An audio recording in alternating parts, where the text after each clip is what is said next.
টকাৰ খকে যেতিয়া মূৰত ধৰে মান সন্মান পাহৰি মানুহ তললৈ যাব পাৰে প্ৰথমে চিনাকি কৰি দিওঁ এইখন ৰাণীগঞ্জ খণ্ড পশু চিকিৎসালয়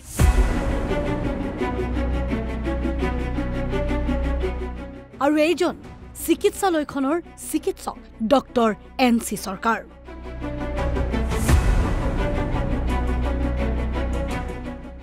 বহু বছৰ ধৰি চিকিৎসালয়খনৰ চৌহদতে পৰিত্যক্ত অৱস্থাত আছিল এই ঘৰটো হঠাৎ এদিন ঘৰটোত পৰিল হাতুৰিৰ কোব স্থানীয় ৰাইজ তথা পৰিচালনা সমিতিয়ে বিচাৰ কৰা উলাল গুমৰ ফাঁক এইটো ডক্টৰে নিজাবগীয়াকৈ এটা টেণ্ডাৰ দি নিজৰ মানুহৰ লগত বিক্ৰী কৰিছে ৬০০০ টকা কাকো এবাৰ নজনোৱাকৈ কোনেও গম নোপোৱাকৈ মাত্ৰ ৬০০০ টকাত এইজন চিকিৎসক ডক্টৰ NC সৰকাৰে বিক্ৰী কৰি দিয়াৰ অভিযোগ ঘৰটো স্থানীয় লোক তথা পৰিচালনা সমিতিটো বাদে খুদ চক্ৰ বিষয়ে গম নাপায় ঘৰটো বিক্ৰী কৰাৰ কথা সাৰ্কেল অফিচাৰ বাইদেউ নিজে কৈছে ময়ো নাজানো ডক্টৰে কেনেকৈ যে এইটো মিতলি কৰি বিক্ৰী কৰিছে এইটো আমি নাজানো বিধিগতভাৱে ঘৰটো বিক্ৰী কৰা হলে কিমান মূল্য লাভ কৰিলে হয় ঘৰটোৰ বাবদ শুনক স্থানীয় লোকৰ মুখেৰে আপোনালোকে দেখিছে এইটো ঘৰটোৰ বজাৰ মূল্য কমপক্ষে ৬০ পৰা ৭০,০০০ টকা হ'ব কিন্তু কোন কি ভিত্তিত ডক্টৰ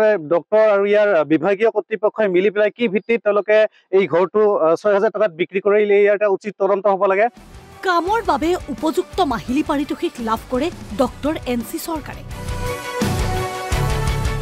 কিন্তু তাৰ পিছতো তেওঁ সোধা হৈছিল কিয় নজনোৱাকৈ বিক্ৰী কৰিলে ঘৰটো উত্তৰত তেওঁ ক'লে আমাৰ ডিষ্ট্ৰিক্ট অথৰিটিয়ে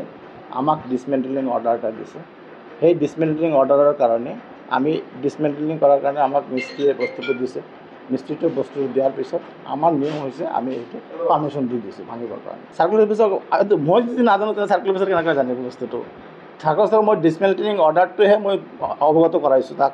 সেইকাৰণে চাৰ্কেল অফিচৰ অনুমতি লৈ পেলাইহে মই এটা মিটিং দিব খুজিছিলোঁ মোক যিটো ডিসমেন্টলিং অৰ্ডাৰ দিছে সেইটোৱে কিমান টকা আছে 6,000 আৰু ডিসমেন্টলিং হ'ল আপোনাৰ 5,000 এতিয়া প্ৰশ্ন হয় ব্যক্তিগত সম্পত্তিৰ দৰে বিক্ৰী কৰা চৰকাৰী ঘৰটোৰ বাবদ লাভ কৰা ৬০০০ টকা সোমাল কাৰ পকেটত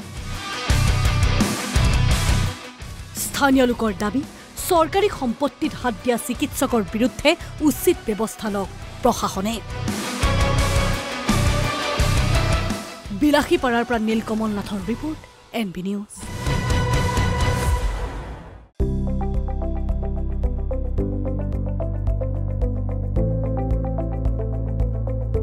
NB নিউজ সহজ সৰল ভাষাত নৱভাৰতৰ কথা